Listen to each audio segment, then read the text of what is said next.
Warning! Tube amplifiers have lethal voltages inside them. Please do not attempt to build, test, or repair these without understanding and following all safety protocols. Hey y'all! Well, it's time to start doing the work to this amplifier. And you can see we've already taken some of it apart. And this is what I'm going to call a build series rather than a mod series because there's very little of the original circuit that we're going to be using. If you're curious about that, watch the first video in the series. The rest of these are going to be about building this amp.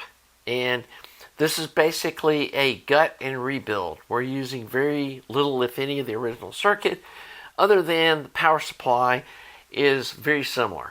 So, yeah, let's get busy building this little amp. Okay, now that we've done this side of the board and kind of figured out how this is all going to be laid out, I'm going to show you how to modify this little amp using this other channel. And so, first of all, we're going to start removing the parts that we are not going to need. And on the other channel, I removed a few things that I really didn't need to remove or change. So, we're going to start by getting rid of this film cap.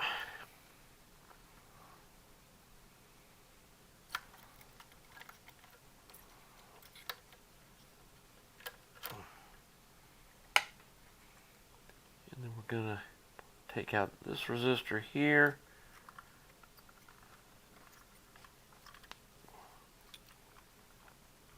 This resistor here.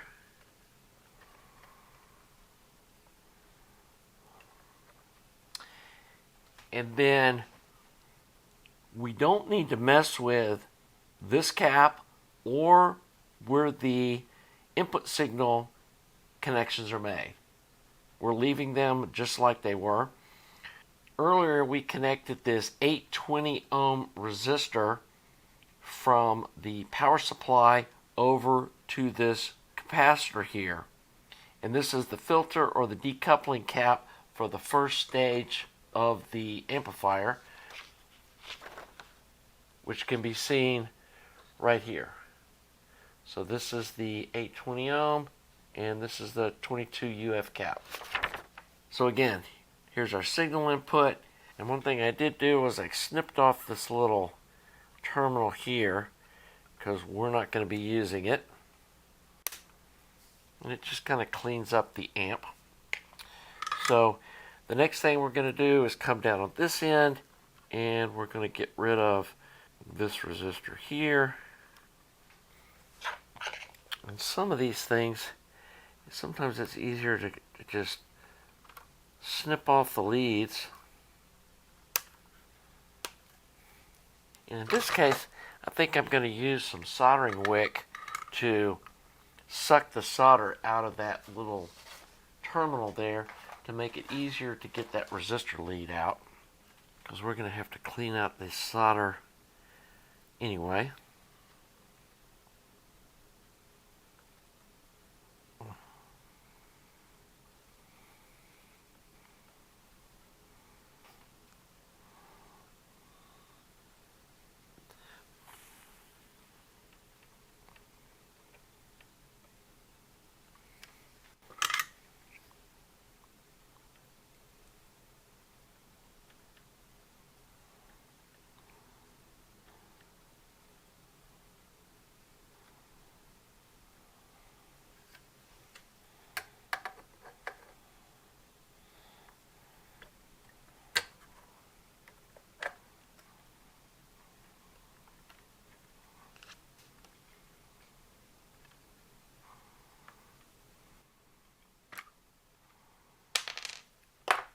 That gets rid of that.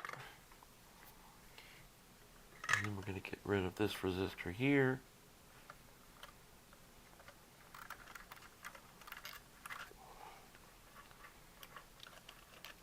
I'll actually disconnect that cap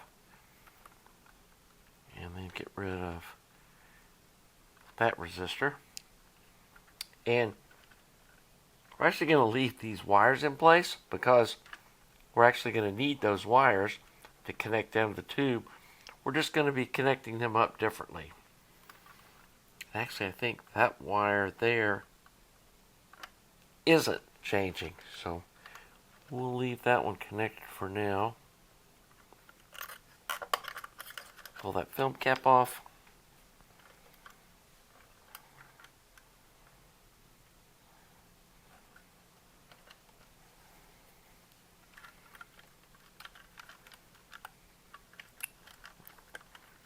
And then we're going to come in here and disconnect these wires from the tube socket.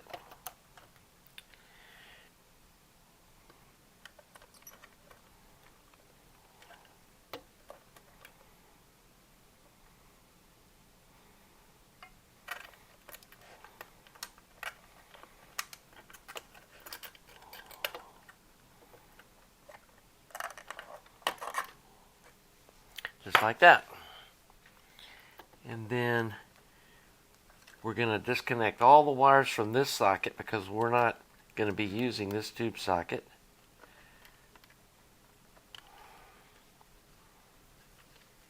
Let's snip this little wire tie there.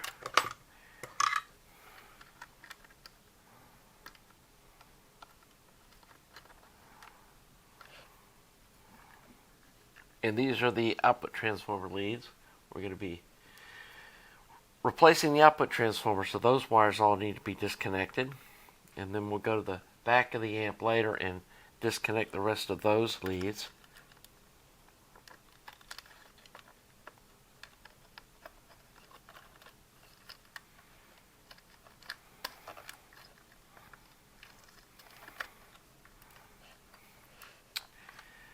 Okay. And we actually can just clip these wires or clip these resistor leads, and I'm just going to clip these two as well since we're not going to be using those wires. And then in a minute I'll off camera remove this tube socket.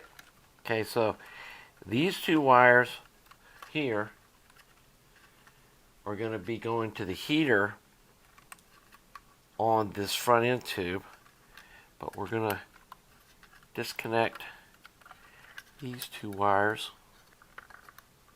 here like that. And then this front one's a little more difficult to deal with, but no, you can't really see what I'm doing here. I can't really get this on camera because of this capacitor that's in our way. There we go, maybe you can see there.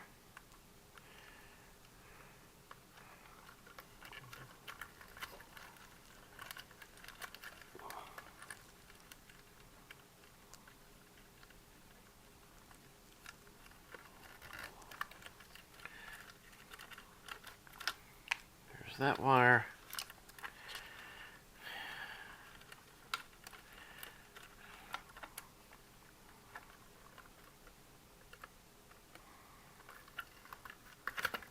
That wire. And then I'm going to cut that resistor lead. This is where they had the output tube triode strapped, which we're not doing. So basically we just want to get rid of all the wiring on this 9-pin tube other than the heater. Like that. And then I'm going to come in with some solder wick and clean off these terminals of their excess solder. Now, one thing you may find helpful is to turn the amp on its side to get this solder off so it doesn't run down the terminal and fill up the hole in the socket. So I'm going to do that off camera and get the solder cleaned up off of these terminals here. And then the last one we need to disconnect is, as you can see, trying to get this on camera makes this a little more challenging.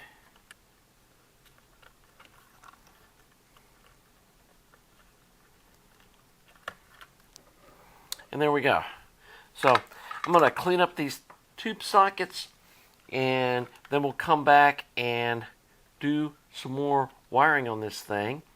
And then the final thing I need to do up here is remove this resistor and cap.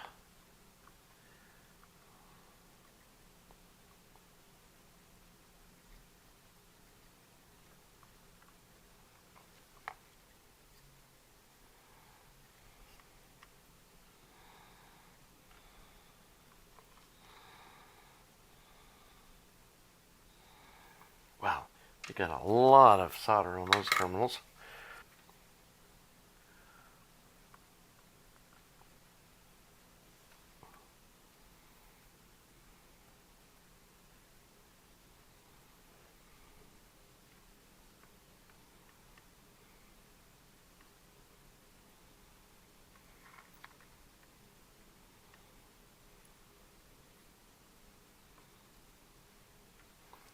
There we go.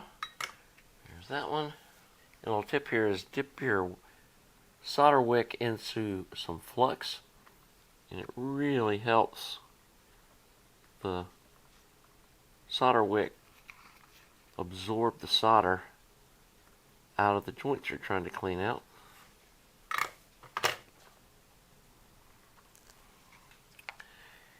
And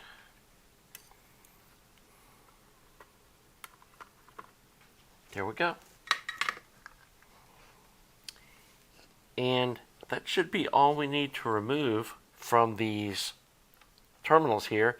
And like I said, off camera, I'm going to come in here and clean up some of this excess solder and get ready to install our new parts. Okay, so off camera, I went ahead and replaced the output transformer. And here the leads have some heat shrink tubing on them to protect them where they go through the chassis here. You could put a grommet, but the factory just used some heat shrink tubing, and I think that's fine. You are going to have to remove this choke because there's a nut underneath this side of the choke that holds the output transformer down that you won't be able to get to easily. So it's easier just to unbolt this choke and kind of flip it out of your way. And on the side that comes out of the secondary, the black wire goes to this bus here that goes across between the two negative speaker terminals. And then the green wire connects directly to here. The yellow wire we're connecting to this point here so that we have a place to pull our global negative feedback. Here's where the cap for the VU meter connects to that output.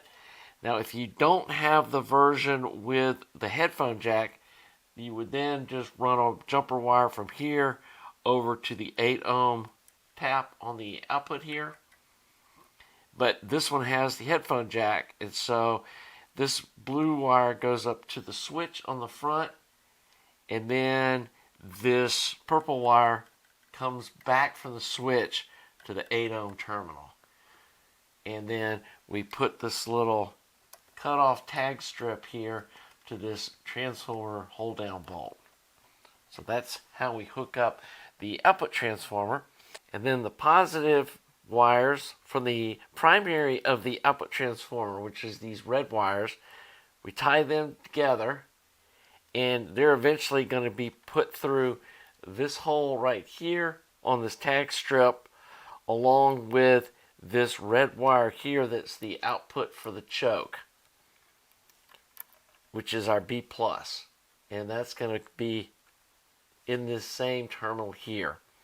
The other thing that I did off camera is I installed this ground wire. Now originally there was a red jumper wire that went across to this terminal and to this terminal, but maybe just out of my anal retentiveness, I don't like having a red wire as a ground. It just makes looking at the amplifier confusing while you're working on it. So I installed a black wire, and it solders to this bus right here, or this, heavy gauge wire that goes across between the two caps.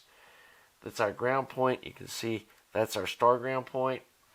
So the black wire goes through this hole, and then on the underside, loops around, connects to this tag. I haven't soldered it yet because some other stuff's going to go through this hole. And then I put this jumper wire from here to there. And then I've removed this tube socket here that we're not going to be using. And then the final thing that I did in preparation to wiring up all these tag strip points is I took these two heater leads that originally were running over to the heater on this tube, and we daisy chained them over here to the heater on the driver tube. And in the future, we may end up having to put a resistor in this wire here to drop the voltage to our heaters. We'll see that when we get working on that. And this would be a great place to put it right here across. Put a couple of tag strips here and put that resistor across this hole so the heat can ventilate out to the top. But yeah, we'll get into that in the future. So I think this is a good place to wrap up this video before we come back and install the components on the top side of this tag strip, and then we'll be ready to power this amp up. So I hope you're enjoying this build series on this little amp. I think at the end of the day, this is going to be a more attractive amp than the little Maggie console pull that this is based off of. And so this is a fun little project. It'll be a neat little amp when we're done. If you're enjoying this, please subscribe to the channel. Please like the video. Thanks to all you Patreon supporters, people that have joined the membership on the channel, as well as folks that make donations or send me amps to modify like this one here and provide fun content so we can all learn about tube audio. And until the next video, have a nice day.